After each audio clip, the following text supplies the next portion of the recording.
तुम पर तुम्हारी माएं और बेटियां और बहनें और फूफियां और खालाएं और भतीजियां और भांजियां और वो माएं जिन्होंने तुमको दूध पिलाया हो और रिजाई बहनें और सासें हराम कर दी गई हैं।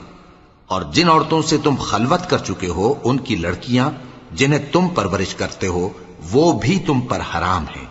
हां, अगर उनके साथ तुमने खलवत न की हो तो उनकी लड़कियों के साथ निकाह कर लेने में तुम पर कुछ गुनाह नहीं।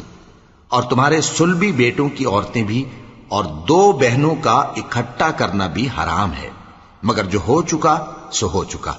बेशक अल्लाह बख्शने वाला है, बड़ा मेहरबान है। और शौहर वाली औरतें भी तुम पर हराम हैं, मगर वो जो कैद होकर बांदियों के तौर पर तुम्हारे कब्जे में आ जाएं।